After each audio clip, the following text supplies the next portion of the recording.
There were many thoughts to our weekly power rankings. We talked through why Clemson might be a little bit higher than UNC, why Syracuse is just at that bottom, why everyone feels a way about our rankings, fan comments. You let it out, we talk about it. All of that here on today's show. You are Locked On ACC, your daily podcast on the Atlantic Coast Conference, part of the Locked On Podcast Network, your team every day.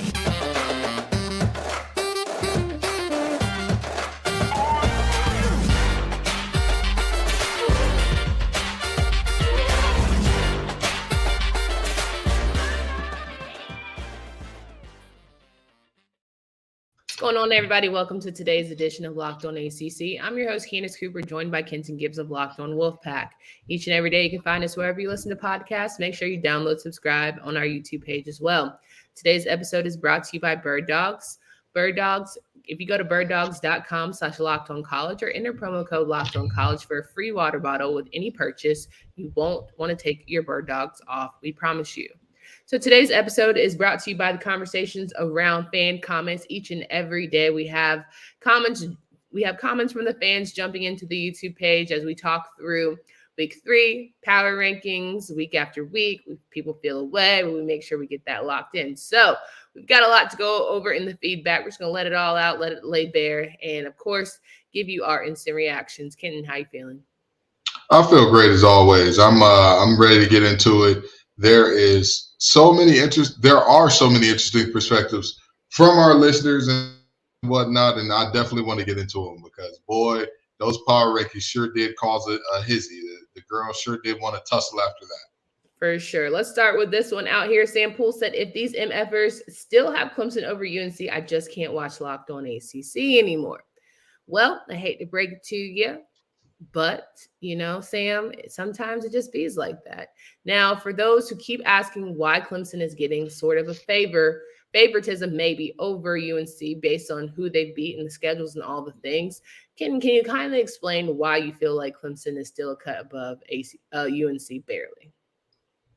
I don't understand why people are so upset about this. One loss early season to Duke, and now all of a sudden they're the worst team in the world. Oh, I'm sorry. They also struggled with Charleston Southern in a game that they won by 49. Don't get me wrong. I acknowledge that they struggled and should not have. Absolutely. I acknowledge that they semi-folded in that game. With that being said, what are we doing here? What are we really doing here? That's a thing that we're like, oh boy, we just, this team is just the worst thing, and they can't.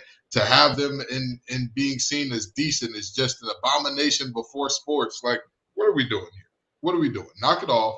That is a Clemson team that is still the defending ACC champs. That is a Clemson team that still has all of the things in terms of all of the bells and whistles in terms of the past successes and whatnot. But even if we're saying, well, hey, the past success doesn't matter. It's just this year and this year alone.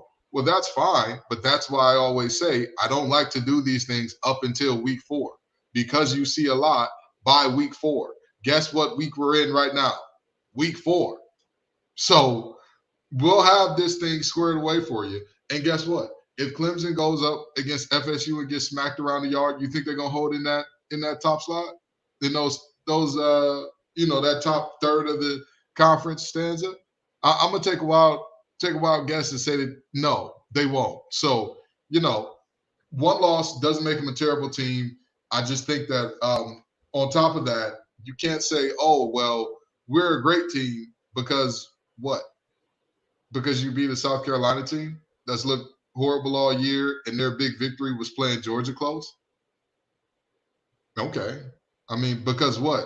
The App State game where there was a serious struggle in beating an in-state rival that is from a Group of 5 conference?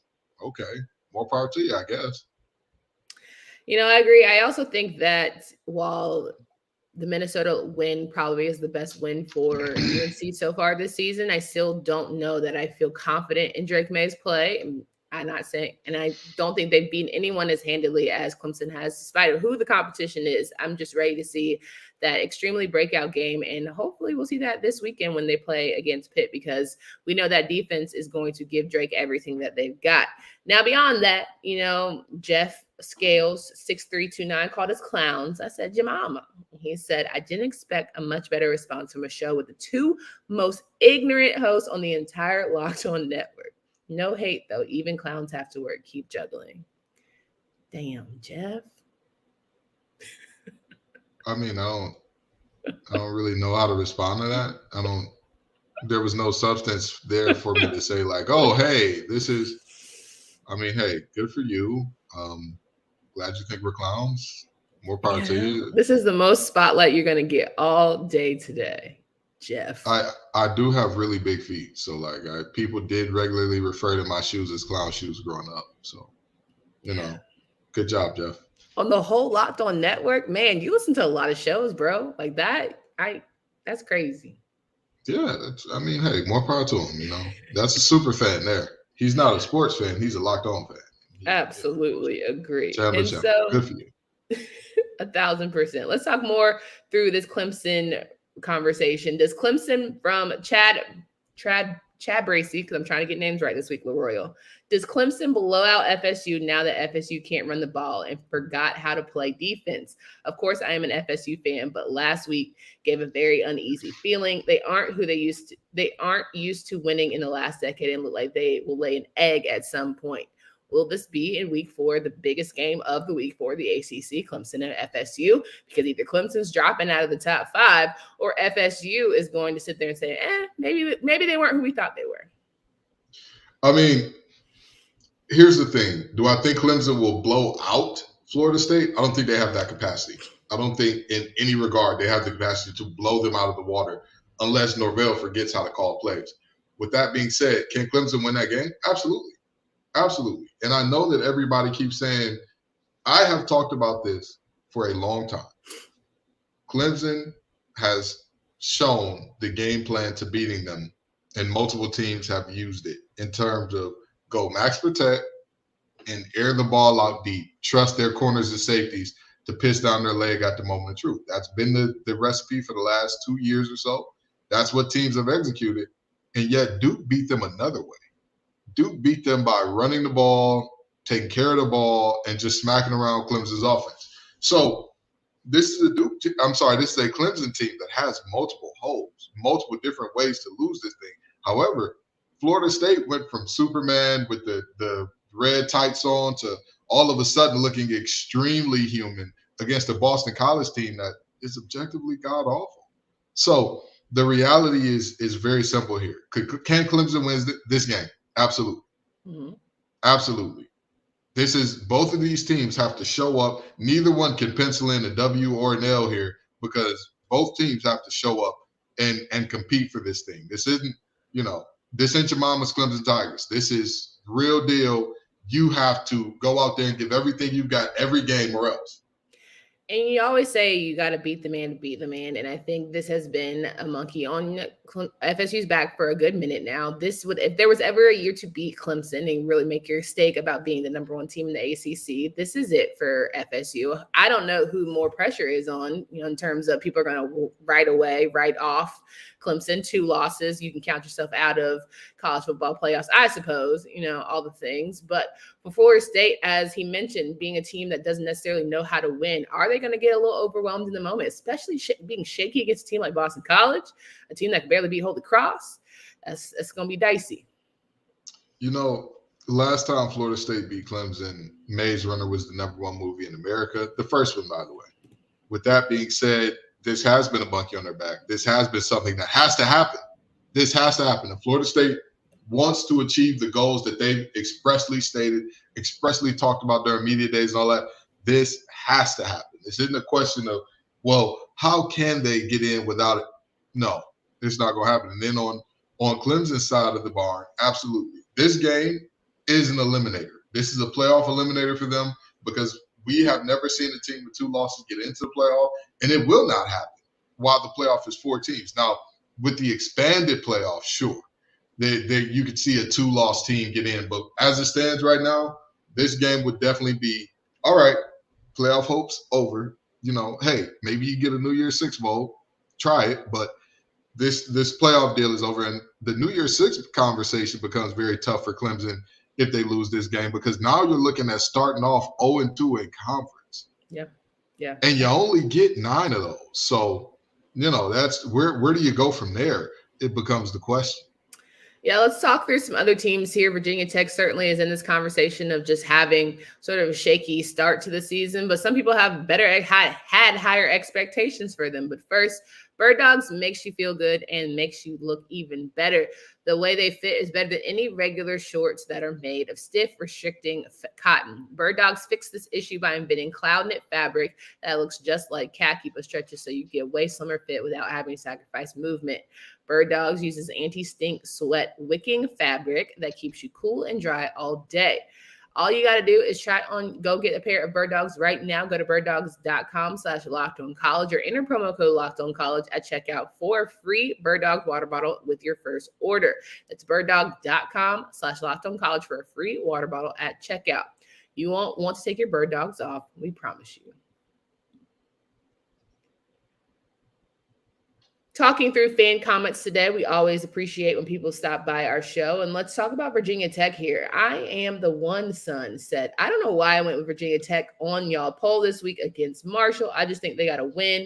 All my other games I feel good about. Now, Virginia Tech has been a team that some people were really high on this season for whatever reason. And some people thought like, oh, maybe they'll be a little bit shaky.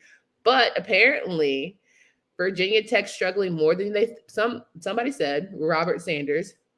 We should acknowledge that Pitt and Virginia Tech are both struggling more than we thought they would, and that while they are winning, UNC doesn't look good. But let's talk about we thought Virginia Tech would do better than we thought. Did you think Virginia Tech was going to be good this year? Candace, what I know that you're bilingual. What second language do you speak? Spanish. Okay, me too. I too took Spanish in college and in high school. Where are we getting this we from? Nobody on this show speaks for. Who is this we that thought Virginia Tech would perform? We had Hokies fans telling us, oh, we didn't know, and they were going to shock the world. Come on. The world is very unshocked. The world is extremely unshocked, unshocked as they've been in quite some time. With that being said, I will admit, and I have admitted multiple times, Phil Jurkovec and Pitt, you let me down. Letting me down, because there's still time to recoup. No, they let me down. Because here's the problem. I did not have them as a team where I said they could be middle of the pack, maybe better. I said that's the third best team in the ACC. They got their quarterback rolling. That is a sneaky team that could sneak their way into the ACC championship. This offense is so bad they couldn't sneak their way into their sneaky links house for the third time. We ain't even talking about the 88th time where you got to say, man, I love you. I don't really care about my girlfriend like that. We're talking about the third time they can't even get in the door. Lord, so help the church. This offense is god awful. They are abysmal to say the least. They have been feckless. They have been useless. They have been just a compilation of young men that could not score in a brothel with $1 million per player. I'm sorry to tell you, I will admit, Pitt let me down. Big time. Did Virginia Tech let you down? No. Okay. No, Virginia Tech did exactly what I thought they were going to do. Are they right on brand right now? Sure. Yeah. Well, Black Leo Core 69 said, well, Grant Wells wasn't supposed to do anything against Rutgers running back because Grant isn't a defensive player. But I do agree, and I said it also, that one quarterback isn't going to solve Virginia Tech's issue. The O-line needs a lot of work, and Pride is using players on the defense for positions they've never played before. I have no issues with the criticism. I just wanted you to criticize the right quarterback. Criticize Drone's first complete game, which though we lost. Virginia Tech fans are happier with Drones as a starter than Wells. We see more potential. Absolutely. And then listen, I give folks their guts when they earn them. Drones was much better than Wells. But like you said, that team has a boatload of problems. Like, this is not a Virginia Tech team where you're looking at and you're like, if they could just get this one thing right on offense, one thing right on defense, they'd be okay. No, with all due respect, that is a team that is not talented. That is the biggest problem. Somebody pissing your Cheerios today. I just want to tell the truth. Okay. And that's when I look at this Virginia Tech team, I am not seeing a team that has the recruiting numbers nor player development type of situation where I can look at this team and say, oh man, they are putting out dudes. They are either you get 4 and 5 stars or whatever the case may be, or you have a great player development situation like a Pitt, like an NC State, to where you say, even though you get a bunch of 3 stars, you push out more 3 stars into the NFL than anybody. Yeah. Then, okay, yeah, there's a conversation to be had. Virginia Tech is not, they're not, it's the ACC. With all due respect, every team has future insurance salesmen, future lawyers, and future, all that good stuff on it. But most of them have a couple of NFL guys. I struggle with this roster to find where are your NFL guys, and not just borderline, hey, I'm going to hang around in camp, get a cup of coffee guys that you think this player is going to be around in the league making noise for some time. Yeah, I agree. Let's shift gears and talk about fan favorite, Louisville. The Louisville Cardinals are certainly one that people are still on the fence, and a lot of people want them a lot higher than they're getting, and some people feel away and all the things. But in my opinion, I would put Louisville firmly in 4th place, says Mega Frank Garcia. And I think that that's being very cordial and bump Clemson and everyone else down 1 spot. Clemson deserves no quarter. For example, leading rusher in the ACC is Jawar Jordan. Leading wide receiver is Jabari Thrash. 5th ranked rushing in the game in the NCAA, and that's ahead of Alabama's, Tennessee's, and USC's. And again, 2 Power 5 victories. UNC's leading rusher is their quarterback, and Jameis Winston, he is not. Great video. Go Cards. He's not Jameis Winston. Not Drake May. Okay. Spicy. Go ahead. UNC's leading rusher is Omarion Hampton. Omarion Hampton. Yeah, that's their leading rusher. He's one of the leading rushers in the nation in terms of 1-for-1 rusher. Jawar Jordan is a bad man. See, stuff like this upsets me because I'm okay with like fans telling us, like the Virginia Tech fans saying, hey, we're criticizing the wrong quarterback. Hey, we own that, brother. We were wrong. We own that. Again, we don't speak French. Talk about yourself. Oh, I'm sorry. You were talking about drones last week? I didn't talk about any quarterback last week. All right. I own that I alone was wrong, since apparently I'm on this show by myself. Yeah. But with that being said, did we not literally say, hey, they've got dudes at the skill positions at Louisville, and this is a team. Stay tuned because they could easily move up this thing. Again, you very much were all in. So I give you that prop and praise. You were all in about Louisville. We ain't gonna lie to you. I'm not gonna tell you nothing that ain't true. Nothing that I know to be untrue on this show. I'm a big Jawar Jordan guy. I think that that man is doing something crazy right now. Mm-hmm. Every time he touches the ball, you have got to be sitting down in your seat watching the game. Whatever you got going on, if Louisville is about to be on offense, you better sit down. Yes, you could see Jack Plummer try to throw it to somebody besides Thrash. You could. But Thrash and Jordan, those two are prime time TV. We have said that Louisville is 1 quarterback away from being an excellent, possibly college football playoff contention. Yeah, we definitely have said that. And they do have a defense that is picking up right where they left off last season. It's a very powerful defense, and it just happens to have a very complimenting offense right now beyond the quarterback position. So it's something that we certainly can still be excited about. I think everyone it's a good problem to have for the ACC that there are so many good teams that you can make arguments for. Yeah, we haven't that hasn't always been our testimony. Absolutely. And again, if after week 4 we're still doing clown stuff, then tell us, because I'm a firm believer, and I'll do this. I'll admit, you know what? What's that? Who made that song? I'm a clown.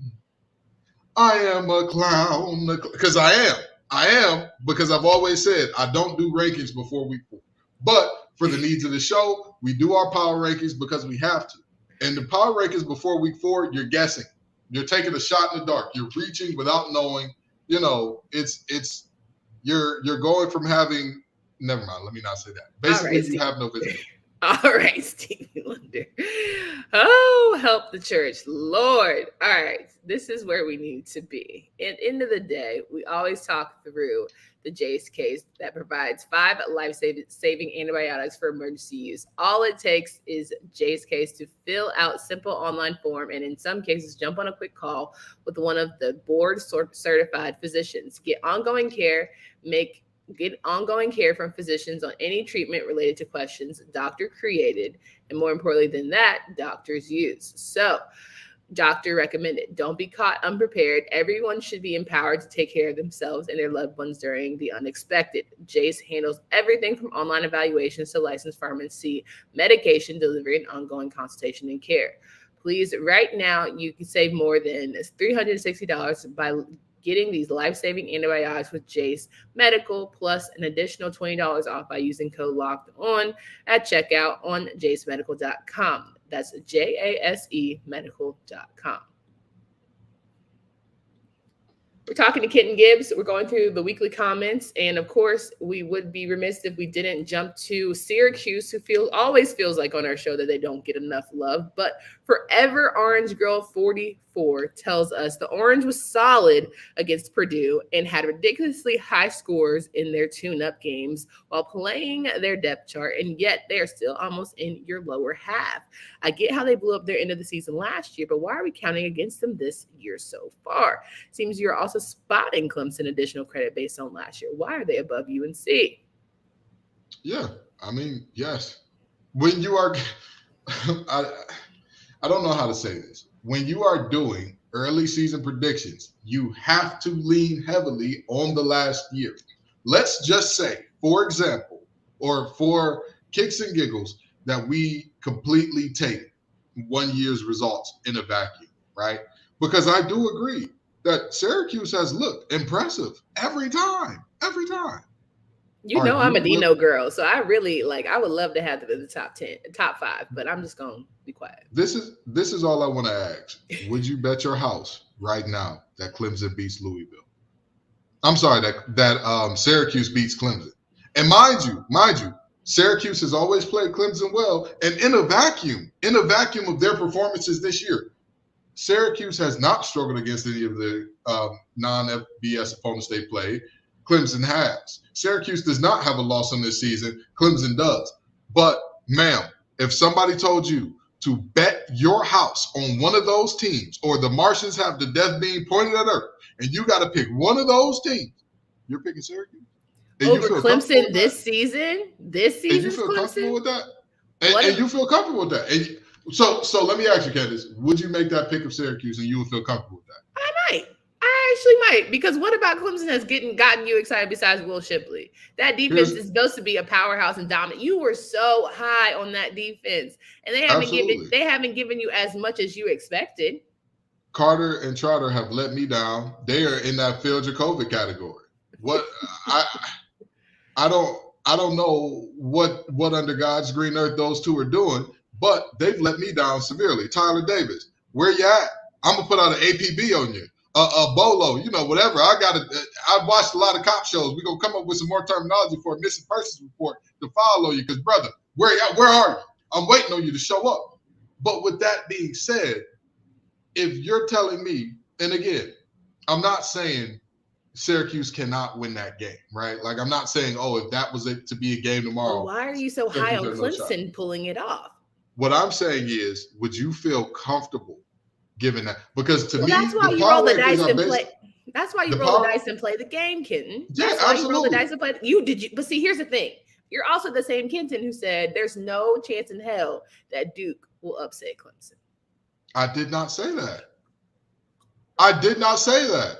On Locked On College Football Live, Drake Toll said he would cut off his toe with a rusty knife if Duke upset Clemson. And what did I tell him? Whoa. No need to get rusty knives involved. That's too much. There's a chance that this happens. That's what I'm saying. I'm not sitting up here saying that there's no way under God's green earth Syracuse beats Clemson. Would you have bet the house that Clemson was going to beat Duke? You would have bet that house. Yeah, I would have felt comfortable with that. Yeah. Right. After Because I told, again, no, don't want to get nothing. After I told you how good Duke was, after you saw it with your own 2, after you saw the 9 wins, you were still like, nah. So something about you is still caught up on the Clemson train. Let's just, come on, be real about it. Okay, it's so interesting that we're still caught up on the Clemson train. But Candace, where's Duke in relation to Clemson? What are you talking about? In our power rankings, where's Duke in relation to Clemson? Are they Duke above them, tied? Okay, so what are we doing? But you have Syracuse so far below, and what she's trying to basically, what my orange girl is trying to tell you is they need to be a little bit higher in the conversation. That's all she's trying to say. That's all she's trying to say. Here's the thing. Again, let me say this to all the fans of teams who've been undefeated so far. Let's talk to all of you together. Syracuse fans. Wake Forest fans, Candace, help me out. Who else is undefeated but feeling like they're not getting love? Louisville fans. Who else are we missing? Come on, help me out, Candace. Who else we got that needs some love? North Carolina fans. Who else is in there? North Carolina is in the top Louisville. portion. I already said Louisville. Okay. Who else we got in here? Who else needs some love? Let me look each and every one of y'all in the eye right now. Do y'all have me? Are we in the pupils with each other? All of this is based a little off of last year. Miami fans, Duke fans. Miami fans, Duke fans. If Duke fans feel like they underrated, I don't know what to tell you. Y'all number 3 in the count. I don't know what to but I digress. Duke fans as well. We'll add you into the party too. Baby, welcome to the party. All of your fans. Let's make one thing abundantly clear. This is the beginning of the season. I have full expectations based on what I've seen for certain teams to move up, certain teams to move down.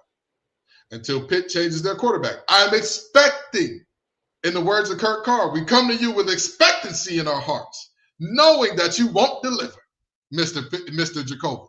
That's what we're coming with right now. All of these teams are subject to move up and down. And guess what? We're getting in a conference play. So if Clemson goes out there and lays an egg, if Florida State whoops them, but we've been in conference play. Like, why are we even saying that? Louisville played Georgia Tech in the first game of the season. Duke played Clemson. What are we talking about? Like, I need everybody to pipe down. Been in conference play. Conference play is not 1 or 2 teams playing in the conference. Don't you mansplain me right now, because I almost punched you through the camera. Okay. Well, come on with it. That's what conference play is by definition. Like, we don't have to do this. I get everybody's not. Nah. I'm talking full deal. Miami's playing Temple this week. That is one team. Okay, and who are Clemson? Is Clemson playing in conference flow this week? They're playing Florida State. What about NC Virginia Tech's playing Marshall. What about UVA? There are many teams. Duke is playing UConn. Army is playing Syracuse. So here, help me understand when I said we've been playing conference plays. I'm sick of that, because y'all are supposed to start week 1 ready to go and win, because all of those games matter. Yes, every game matters. We're not talking about whether or not these games matter. They matter in the power rankings and all that. Absolutely. But this week we have 1, 2, 3, 4, 5 different conference games. We have not had 5 conference games a week. What are we doing here? Come on. I feel like our list is solid. I personally I think that Syracuse should be above NC State, but you know who I'm doing the show with. So you have also wait a minute. Syracuse is in the bottom portion of this thing? No, wait a minute. Help me count this off. 1, 2, 3, 4, 5, 6, 7, 8. Syracuse is in the bottom portion of this thing because they're barely at the bottom half of the conference, when again we've said we expect these teams to move up and down. I told you I think they're above NC State, but you would have won. You have pre-show meetings. We would debate about it, but you have to give and pull. You have to pull. What does it take? Give and take. Mm-hmm. It's fine. I think that NC State should be right there knocking on Virginia Tech, Boston College door, but I'm not going to tussle with you. And guess what? If NC State goes out there and plays a 3-point game against Virginia Tech against UVA this week, guess what happens? Because Virginia is not just bad. They are historically bad. 1.9 yards per carry. dead last in the ACC in offense, Yeah. dead last in the ACC in total defense in terms of yards given up and yards that they've gained. This is a team that has generated, guess how many turnovers they've generated through the first 3 games? 1. Do you know what happened on that 1 turnover that they generated? The player who generated it tore both of his patella tendons celebrating the turnover. It was much of a freak accident because he really didn't do much by way of celebrating. Like, it really was like by the way, please stop doing turf. Let's just all get grass. This is getting ridiculous. Sure. Players are getting hurt in ways that are just like, come on, man. But that's neither here nor there. Yeah. The reality is simple. Mm-hmm. All of your teams can move up and down. Mm-hmm. If NC State goes out there and wets the bed, they will move down. That is not a... If they lose to Virginia, I might put them last. I ain't going to hold you, Ken. Oh, absolutely. If they lose to Virginia, I guarantee you they will not be outside the bottom 4. I guarantee you that. And that's on my mama and them. They will not be outside number 4. That is on everything I look. So, because they're playing in Charlottesville, but it's fine. We have all of tomorrow to go over these things. And we have all of tomorrow to talk through who needs to have good games, who needs to figure things out, what quarterback that we are expecting to have highs of highs, what defense we're expecting to be a lot better than we're seeing. So we have all of that conversation happening for you guys tomorrow. So I know you always love and enjoy it when we have these live shows. We are going to come back to you live tomorrow. We're going to let you know where we stand heading into week 4 as we go over these matchups, what to expect, and more importantly, where we stand, as Candace said, Kitten said, fans said, so you know how the tallying scores. The fans are doing a little bit better than us, but we want to make sure that we have that front and center for you guys to talk through. So make sure you come back. Make sure you listen to all of our friends here at the Locked On Podcast Network. If you still feel like you need to let it out on this Wednesday, just keep on making a comment on the show. We'll listen to it and we'll talk to you next week. For Candace Cooper and Kenton Gibbs, until next time.